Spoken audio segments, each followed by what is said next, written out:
Hola, mi nombre es Samuel, pastor de Nova. Muchísimas gracias por darle clic a este video. En verdad agradezco a Dios la oportunidad de poder compartir este mensaje contigo. Antes de continuar el video, déjame recordarte de algo súper rápido. Ponemos estos videos para ser de bendición para la iglesia. Nuestra esperanza es ver el evangelio arraigado en Latinoamérica y la gracia incondicional y transformadora de Cristo siendo real de una forma palpable en nuestra sociedad. Te recordamos que este video no sustituye tu compromiso ni tu presencia en tu iglesia local. Creemos que el evangelio forma parte integral de la vida en comunidad y de hecho el evangelio se refleja viviendo en comunidad, y es ahí donde vemos que nos perdonamos unos a otros, nos animamos unos a otros, nos exhortamos unos a otros, nos amamos unos a otros. Entonces ponemos estos videos con la esperanza de seguir anunciando el evangelio, pero también recordándote, invitándote a formar parte de una iglesia. Si no tienes una iglesia local, te recomendamos recursos como Coalición por el Evangelio, Iglered, el directorio de Acts 29. Ahí hay iglesias cristocéntricas con sana doctrina, con predicación expositiva. Te animamos a formar parte de una iglesia, a comprometerte con una iglesia, a ser de bendición para tu liderazgo y para la iglesia local en la ciudad donde estés. Esperamos que esta predicación sea de bendición para tu vida. Anhelamos que el evangelio siga transformando nuestra cultura, nuestro país, Latinoamérica, y te invitamos a seguir orando con nosotros para que el evangelio de Cristo, su gracia, siga transformando nuestros corazones, siga transformando nuestras iglesias, sigamos plantando iglesias y el nombre de Cristo siga siendo atesorado, amado y proclamado. Muchísimas gracias por darnos la oportunidad de compartir este mensaje contigo. Esperamos que te sea de bendición y gloria a Dios. Sale, buenas tardes. Déjeme aquí ponerlo aquí. Pues seguimos en Hebreos. La semana pasada, ¿se acuerdan que vimos que en la iglesia hay de todo en la viña del Señor? Ya hay feos, hay malos, ya hay buenos. Y entonces el autor de Hebreos está hablando del sacerdocio de Melquisedec, y entonces se frena y entonces dice, ojalá pudiera platicarles de esto, pero hay bastantes que están en otra onda. Después va a regresar al sacerdocio de Melquisedec. Ahorita está en este paréntesis animándonos a crecer, a madurar. Va a hablar de que tenemos una esperanza. No sé ustedes, pero yo esta semana necesitaba esperanza en medio del frío. Sobrevivimos, amigos. Sinceramente pensé que no iba a sobrevivir. Me agarró de sorpresa, no estaba preparado, pero necesitaba esperanza. Esta semana todos necesitamos esperanza. El autor de Hebreos va a hablar de la esperanza que tiene el cristiano. Y entonces esta prédica te voy a decir que entre más grande es tu esperanza, más constante tu obediencia. ¿Sale? Entre más grande tu esperanza, más constante tu obediencia. Entre más pequeña tu esperanza, más inconstante tu obediencia. Y entonces el autor de Hebreos nos va a estar apuntando a la esperanza que tenemos como cristianos y nos está animando a crecer, a madurar. Y entonces nos dice, sigamos el ejemplo de Abraham. Fíjate lo que dice ahí en el versículo, en Hebreos 6, versículo 11, versículo 12. Deseamos, versículo 11, sin embargo, que cada uno de ustedes siga mostrando ese mismo empeño hasta la realización final y completa de su esperanza. Fíjate el 12, no sean perezosos, más bien imiten a quienes por su fe y paciencia heredan las promesas. Nos va a empezar ahí a hablar de Abraham. Te diría que entre más grande tu esperanza, más constante tu obediencia. No sé si vieron esta semana unos memes de los que salieron de México, de que ya tenemos frío como Noruega. Es porque estamos en la cuarta transformación. #I'mLove. No sé si lo vieron. Es interesante pensar, bueno, ¿por qué en ese meme o en esos chistes mostramos o traicionamos un poco de cinicismo, de la desesperanza que tenemos como mexicanos, ¿cierto? O sea, estamos haciéndonos burla a nosotros mismos. Sí, somos como Noruega, simplemente por el frío, porque de ahí en fuera estamos años luz de Noruega. Pero ponte a pensar, bueno, ¿por qué es que nos separa tanto Noruega o los países primermundistas? Te diría que tal vez es porque nuestra esperanza en nuestro México es muy pequeña y entonces nuestra obediencia a nuestro México es muy pequeña. Por lo menos aguántame en esa idea. Si nuestra esperanza es grande en algo, nuestra obediencia hacia conseguir ese algo va a ser fuerte y constante porque nuestra esperanza es grande. Tiene sentido. Por ejemplo, cuando yo voy al gimnasio, he intentado, no sé si este próximo año una de mis resoluciones, de mis propósitos de año nuevo va a ser ir al gimnasio. Yo creo que va a ser la 10ª vez de mis 25 años a mis 30, como que la 10ª vez. Creo que 2 veces al año me pongo ese propósito y nunca consigo estar más ahí de 6 meses. Ahora, para mí en serio es un milagro, es algo totalmente fuera de mi raciocinio, el pagar mensualidad para ir a sufrir, para ir a hacer dietas, para morirme de hambre, para amanecer embarado, adolorido. Y entonces veo ahí los pósters, las imágenes de personas que están bien musculosas, bien atléticas. Y entonces en una semana estoy con toda la actitud, pero ya al segundo, al tercer mes, esa esperanza es muy pequeña y mi obediencia es poco constante. Porque esa esperanza ya dejó de ser ya dejó de ser lo que antes era. Esa esperanza ya no es tan grande como yo lo esperaba, o me doy cuenta que eso no me va a satisfacer como me debe de satisfacer y entonces lo abandono. Déjame proponerte que ese es el problema de muchos de nosotros, y no es que todos. Tenemos una esperanza bastante endeble, bastante débil, por eso es que nuestra obediencia es bastante inconstante. No solo como mexicanos, porque no confiamos en nuestro México, en nuestro liderazgo, y entonces por eso no pagamos impuestos, por eso no cuidamos las calles, porque sabemos que México siempre va a ser México y nunca vamos a ser Noruega. Entonces nuestra esperanza es pequeña, nuestra obediencia es un poco o nada constante. Fíjate, estaba leyendo en el Proceso, en la revista Proceso, un artículo de José Gil. Fíjate lo que dice sobre Manuel Obrador, José Manuel López Obrador, ya se me olvidó. Andrés, muchas gracias. Fíjate lo que dice. Si eres priista, panista, está bien, no estoy diciendo nada, simplemente estoy apuntando a la esperanza que tenemos como mexicanos. Dice, como nunca antes en la historia política nacional hay expectación por la llegada de un presidente de la República como López Obrador. Las filas de personas y agrupaciones afuera de sus oficinas provisionales en la colonia Roma, pidiendo ayuda o demandando que sean escuchadas, son muestra clara de la esperanza de millones de mexicanos desatendidos o marginados de las políticas gubernamentales. Ahora, este artículo estaba hablando precisamente de que ya ahora todavía ni siquiera toma posesión y hay un montón de morenistas que están decepcionados ya con López Obrador. Ni siquiera ha llegado diciembre y ya están decepcionados. Increíble. Increíble. ¿Crees que el sexenio se caracterice por la obediencia de estas personas? Entre más grande tu esperanza, más constante tu obediencia. Ahora, también México, una estadística interesante, uno de los países más infieles en cuanto a relaciones amorosas. Fíjate algo interesante, de las 100 canciones más famosas en México, 100 canciones más famosas en México, fíjate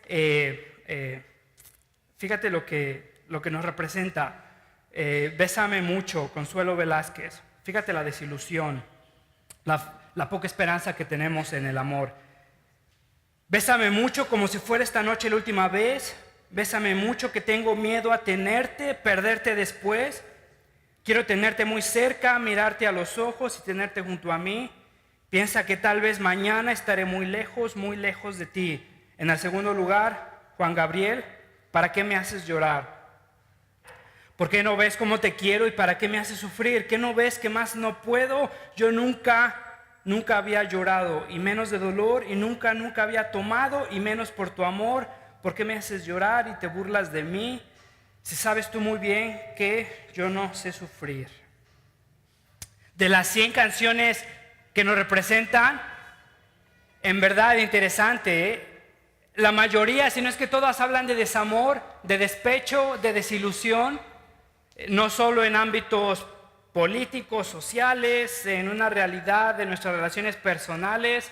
Estamos desilusionados, estamos desesperanzados, tenemos una esperanza que nos dimos cuenta que no era tan grande como pensábamos, o esa esperanza no nos satisface como pensamos que lo iba a ser, y entre más pequeña mi esperanza, más inconstante es mi obediencia. Entre más grande mi esperanza, más constante mi obediencia. ¿Y cómo es nuestra realidad como cristianos? ¿Cómo describirías tu obediencia? ¿Constante? ¿Inconstante? ¿Cómo es tu esperanza? Si eres inconstante, pues es que tienes una esperanza bastante pequeña. Y vamos a nuestro ejemplo del gimnasio. Imagínate que yo estoy totalmente esperanzado, convencido, así totalmente aferrado a que tener bíceps y tener cuadros me va a hacer sentir bien y me va a dar todo lo que necesito. Te aseguro que me voy a echar mis licuados de huevo y nopal diario, y voy a ir al gimnasio diario, y voy a estar empujando a través del dolor, de no sé, tal vez tamales, de la cena de diciembre recalentado.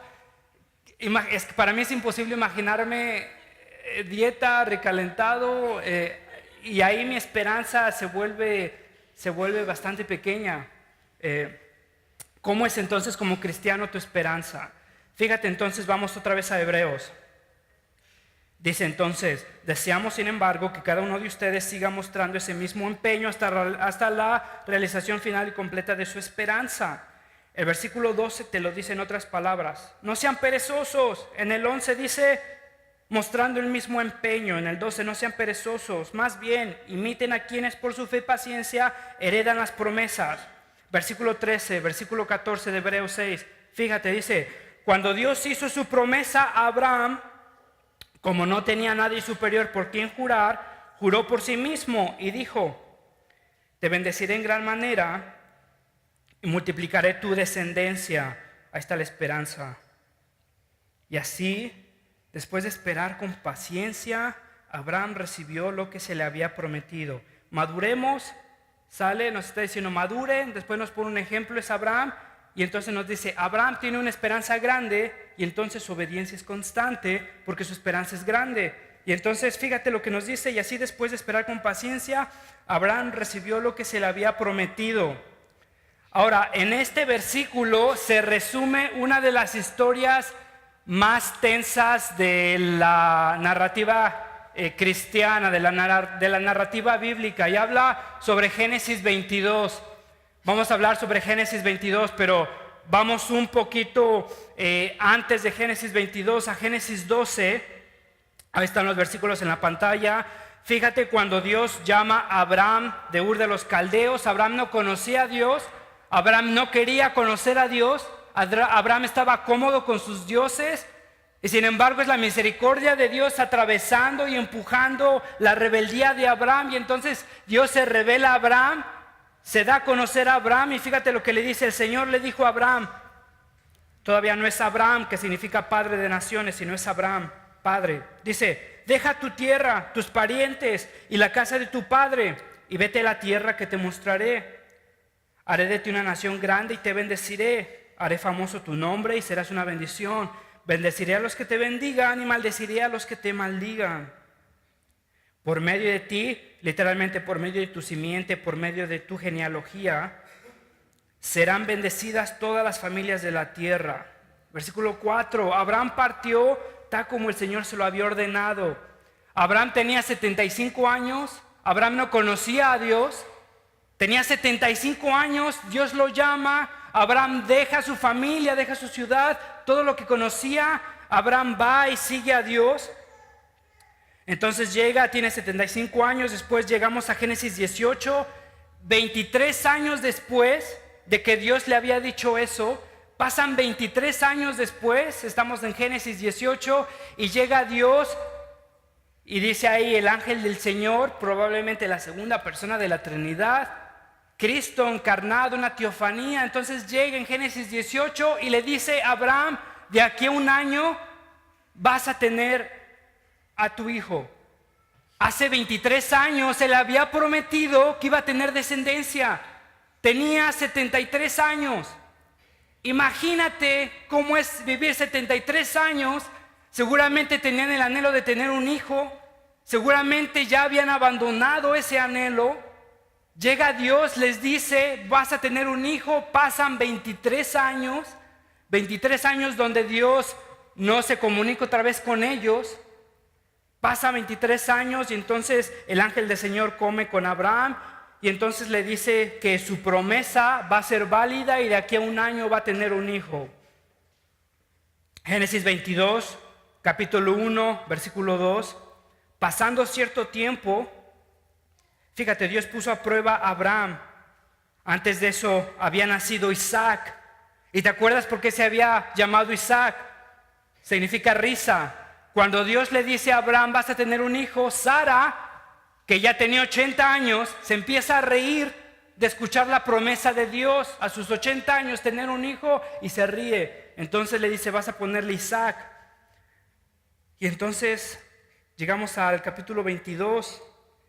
Abraham había escuchado la promesa de que a través de su descendencia Dios iba a bendecir a las naciones. Espera 23 años sin escuchar otra vez de Dios. Dios cumple su promesa.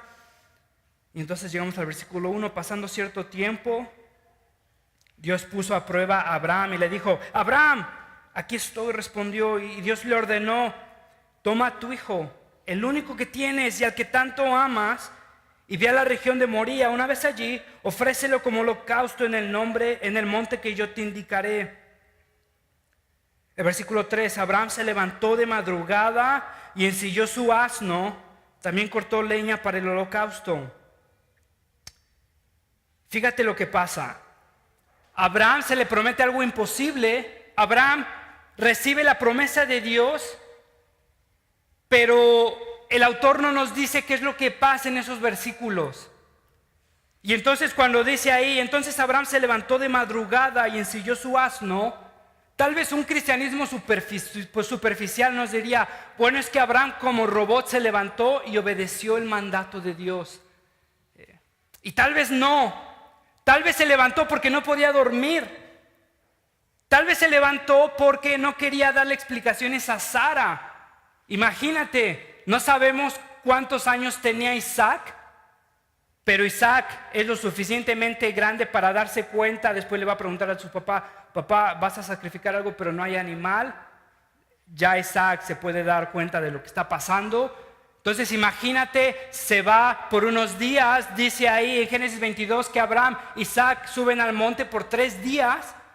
Entonces imagínate qué le va a decir a Sara: ahorita vengo, ¿a dónde vas?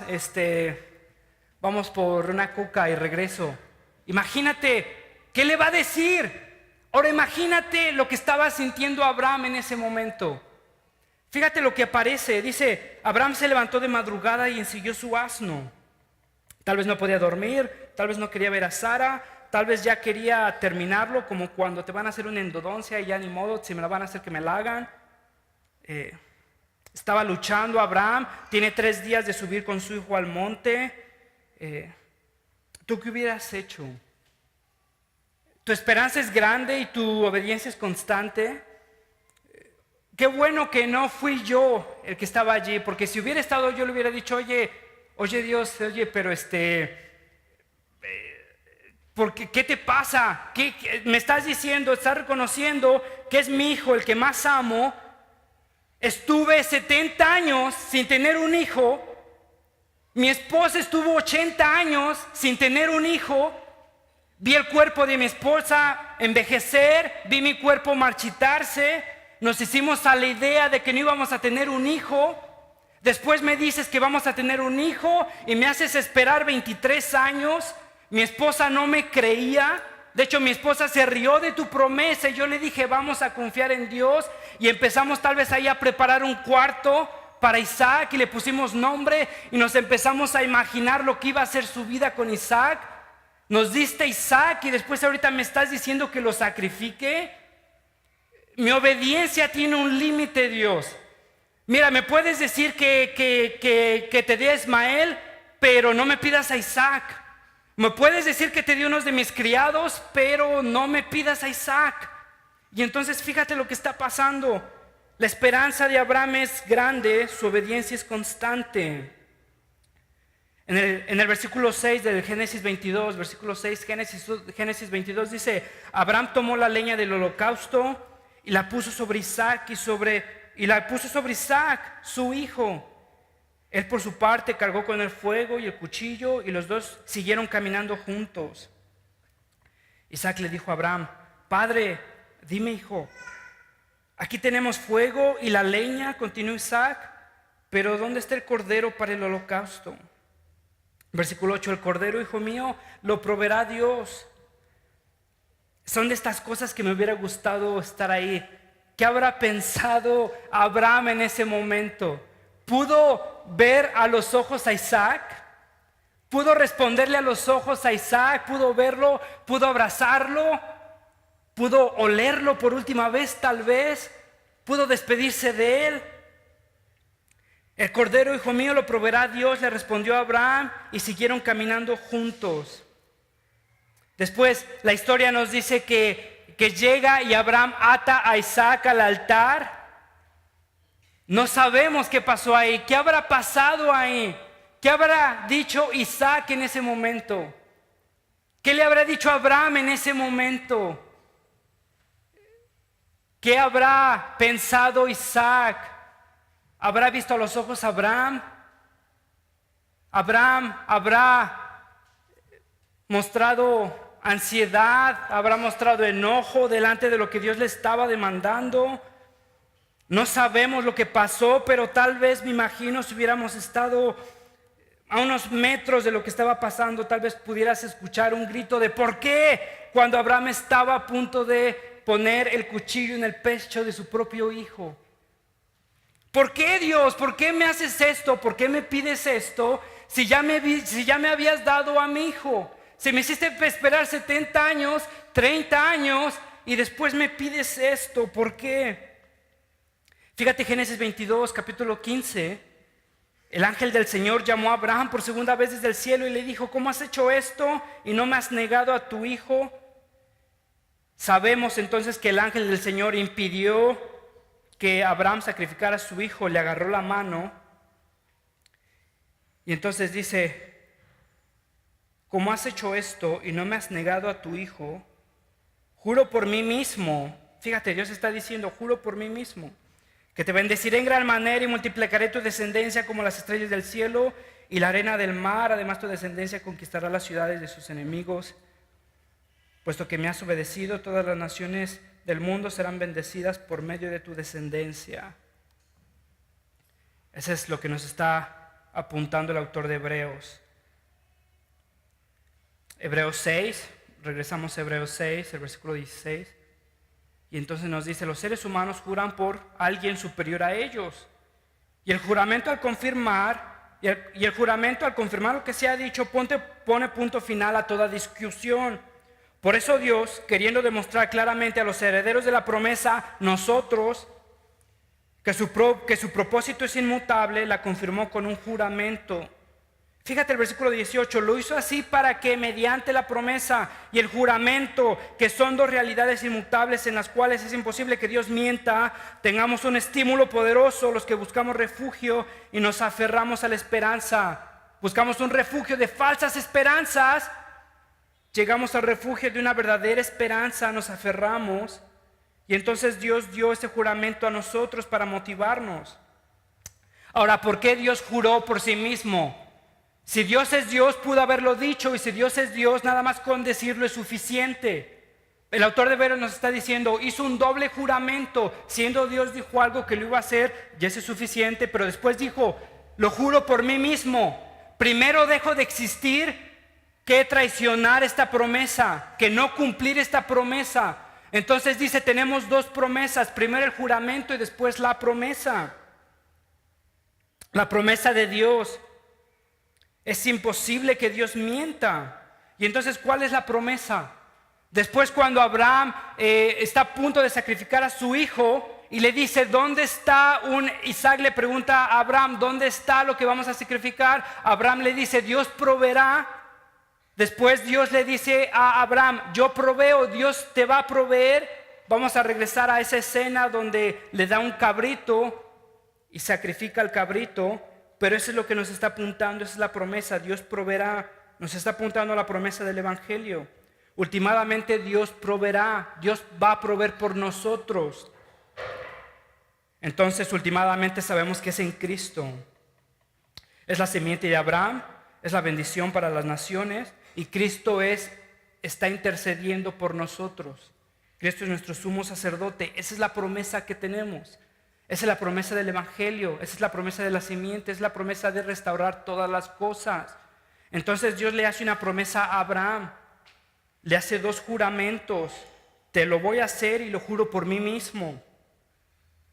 Versículo 19, tenemos como firme y segura ancla del alma una esperanza que penetra hasta detrás de la cortina del santuario. Tenemos como firme y segura ancla del alma nuestra esperanza que penetra hasta detrás de la cortina del santuario, hasta donde Jesús, el precursor, entró por nosotros, llegando a ser sumo sacerdote para siempre. Su promesa es Cristo, su promesa es nuestra ancla. Ese es a donde nos aferramos en medio de nuestros problemas, en medio de nuestras ansiedades, nos aferramos, Dios va a proveer. Ese es el Evangelio, y la promesa no es que Dios te va a dar una vida más cómoda, ese no es el Evangelio. El Evangelio es que Cristo es suficiente en medio de tus problemas. La promesa no es que no vas a enfermarte. La promesa es que incluso en medio de tu enfermedad, Cristo ha resuelto tu problema más grande y Cristo va a cumplir su promesa. Cristo es suficiente, Cristo está intercediendo por nosotros para siempre. En medio de nuestra tentación, Cristo intercede. En medio de nuestros problemas, Dios proveerá. En medio de nuestras ansiedades, Dios proveerá. En medio de nuestro pecado, Dios proveerá. En medio de nuestras aflicciones, Dios proveerá. En medio de nuestro matrimonio, Dios proveerá. En medio de nuestra soltería, Dios proveerá.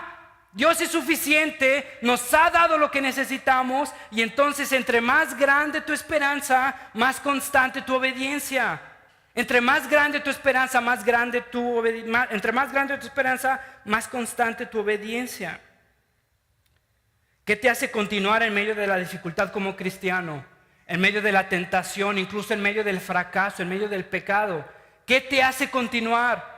Que tienes el ancla que ha atravesado los cielos, que esa ancla está aferrada al trono, a Dios mismo, que es Él intercediendo por ti.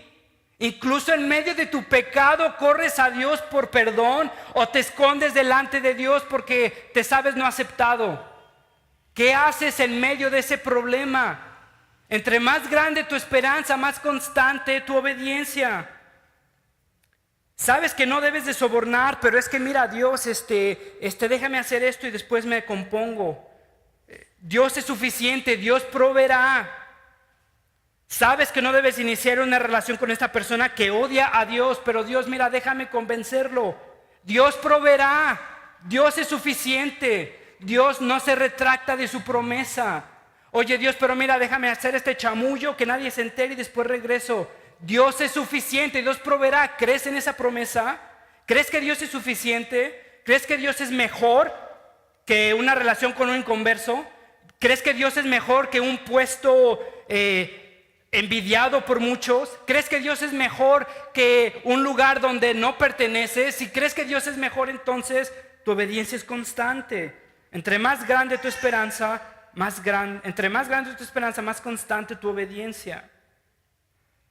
Muchos de nosotros entonces dejamos el cristianismo cuando nos enfrentamos a problemas, como yo abandono el gimnasio cuando me embaro, porque mi esperanza es bastante pequeña y estoy consciente que incluso teniendo los músculos que no tengo, estoy consciente que eso no me va a llenar y me puedo volver cínico, pero al final de cuentas mi obediencia es bastante o poco constante.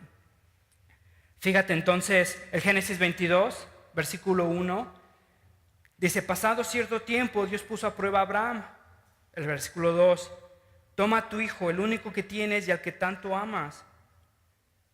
Fíjate la confianza de Abraham en el versículo 5. Fíjate, dice, quédense allí con el asno. El muchacho y yo seguiremos delante para adorar a Dios y luego regresaremos. ¿Te das cuenta? Sabes, gramática de español no es difícil, ¿no? Te sabes la persona que está allí, luego regresaremos, no dice luego regresaré, no dice luego regresarán. ¿Sí te das cuenta, verdad? Dice luego regresaremos. ¿Quién? Él, Isaac y él. Entonces, fíjate, en ese momento Abraham no sabe lo que va a pasar.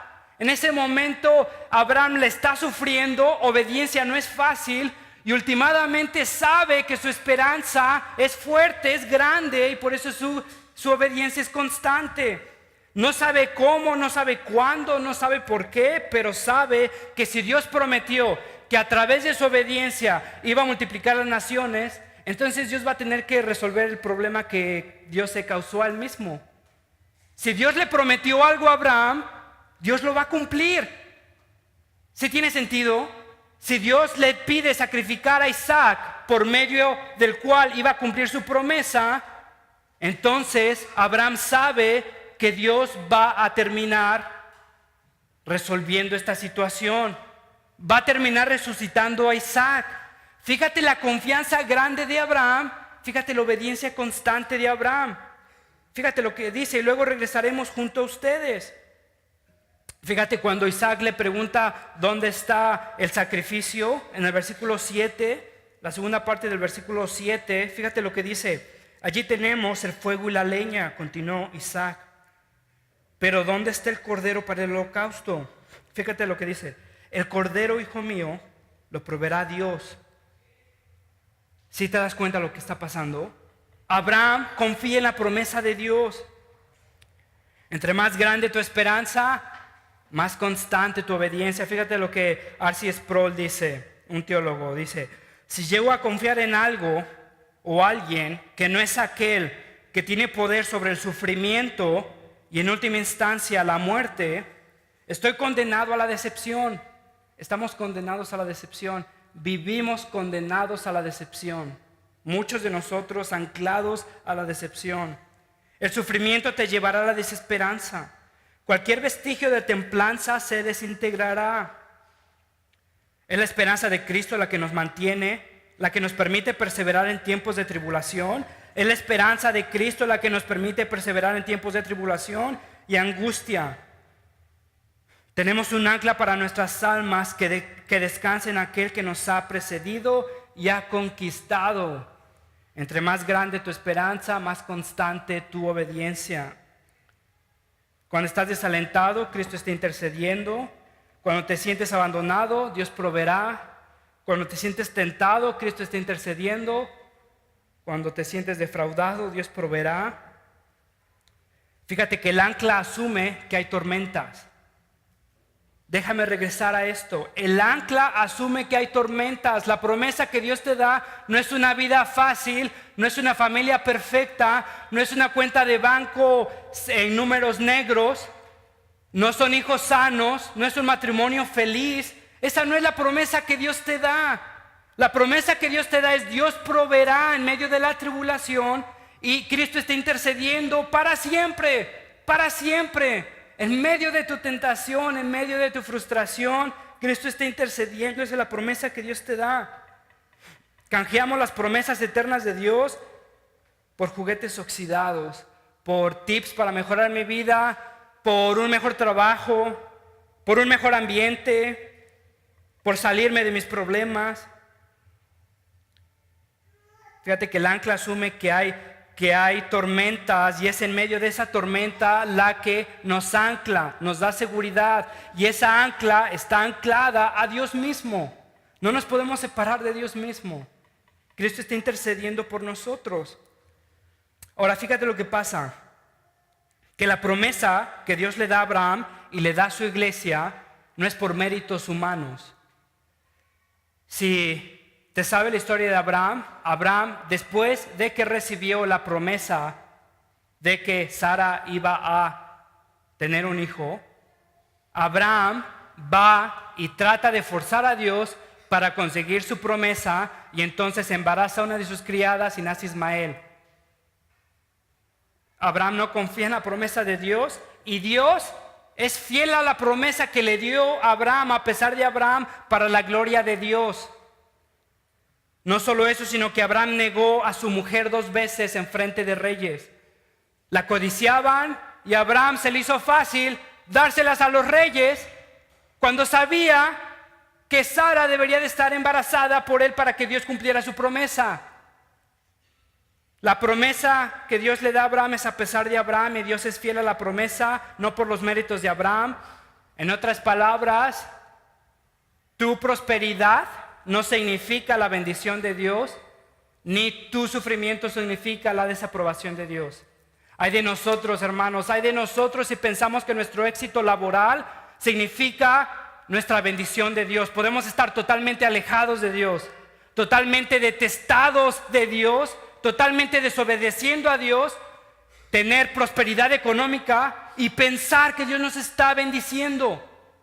Podemos tener hijos sanos, podemos tener una esposa que aguante vara, paciente con nosotros, con un corazón totalmente traicionero, viviendo en pecado, pensando que nuestra familia, la salud de nuestros queridos, nuestro trabajo es porque Dios nos está bendiciendo. Tu prosperidad no significa la bendición de Dios. Muchos de nosotros pensamos que entre mejor me vaya es que Dios me está bendiciendo. Hermano, lee la Biblia, está Job, está Jeremías, está Jesús, está Pablo, está Pedro. Pero también tu propósito no significa el desprecio de Dios. Dios está allí y Él cumple sus promesas. Dios está allí y Él cumple sus promesas. Cristo intercede por nosotros, Cristo proveerá, Dios proveerá y Dios ha provisto. Y entonces déjame terminar con la historia de Abraham, y con eso termino. Entonces Dios le da la promesa a Abraham que su descendencia va a bendecir a las naciones. Abraham, en medio de su ansiedad, en medio de su dolor, está confiado que Dios va a proveer, y se le dice que Dios va a proveer. Y si te sabe la historia, sabes que cuando Abraham está a punto de sacrificar a Isaac, el ángel del Señor apunta a un cordero que está atorado ahí en los espinos. Y es entonces Abraham que sacrifica al cordero. Y la tradición dice que en este monte de Moría es el mismo monte donde Cristo termina siendo crucificado. Y lo que pasa cuando Abraham está sacrificando al cordero es una sombra de la promesa que Dios le hizo a su creación. Dios proveerá y Él cumplirá su promesa. Entonces, Cristo muere por nosotros, Cristo cumple su promesa. Abraham no tiene que sacrificar a su hijo, pero es el padre el que termina aplastando a su hijo. Ahora, cuando yo leí esta historia, al principio, cuando estaba más joven, se me hacía bastante simple. Mira, Abraham obedeció sin tanto problema. Ahora que veo a mis hijos, si Dios me pide algo así, estoy tentado, honestamente tentado a decir: suficiente, Dios, ya me has pedido mucho. ¿Cómo quieres que te dé a mi hijo?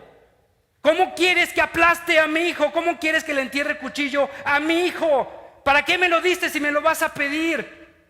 Pero es Dios que termina sacrificando a su hijo.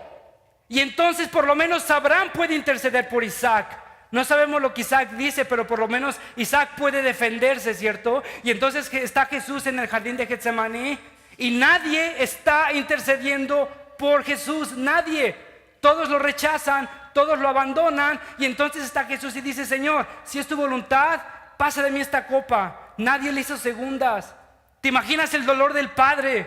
¿Te imaginas la ansiedad del Padre cuando Jesús dice: si fuera por mí levantaría un dedo, legiones de ángeles vendrían a destruirlos? ¿Te imaginas la ansiedad del Padre de ver a su hijo aplastado por nosotros? Y sin embargo Dios decide aplastar a su hijo y decide salvar a Isaac. Decide dejar pasar el dolor a Abraham y decide enfrentar el dolor Él mismo por nosotros y su promesa la cumple. Dios proveerá, Cristo intercede y ese es el Evangelio. Cristo muere por nosotros, nosotros salimos vivos. Cristo es aplastado por la ira del Padre, nosotros somos imputados su justicia. Cristo es ignorado para que Dios nos escuche a nosotros. Cristo es aplastado para que nosotros salgamos vivos. Al contemplar, Señor, tu cruz, no fuiste tú en mi lugar. Mi gran ayer es oropel y vanidad mi caro ideal. Tus manos vi, tus pies, tu sien. Qué cuadro de dolor y amor, guirnalda y cáliz. ¿Qué habrá que ornen más a un vencedor?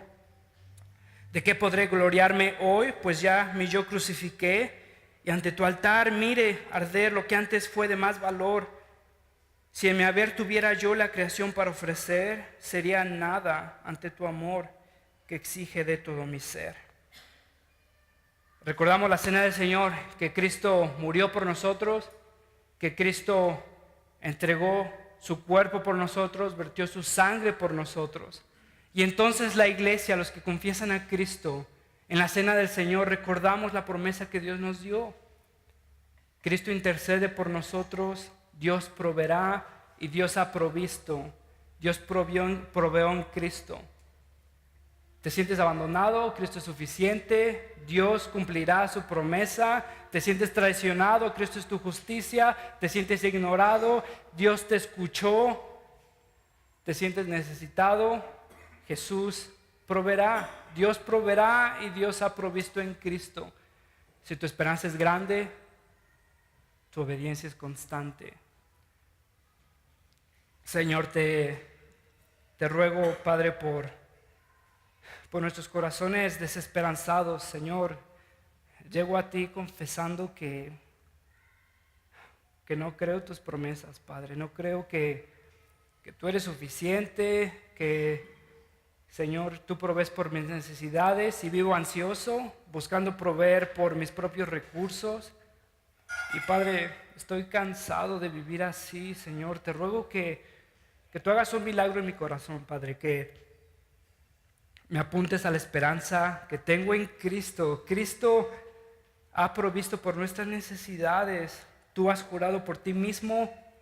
Y Señor, prefieres dejar de ser que retractarte.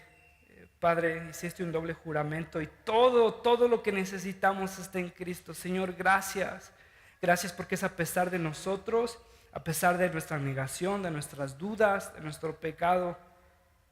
Y es por tu gracia, Señor, nos aferramos y te pedimos una vez más que cambies nuestros corazones. Padre, cambia mi corazón, te lo ruego. Quiero descansar en tu esperanza, quiero descansar en Cristo. No necesito buscar mi identidad, mi placer, mi sustento en otra cosa. Cristo es suficiente, Señor, házmelo creer, te lo suplico. Padre, te ruego esto en Cristo Jesús. Amén.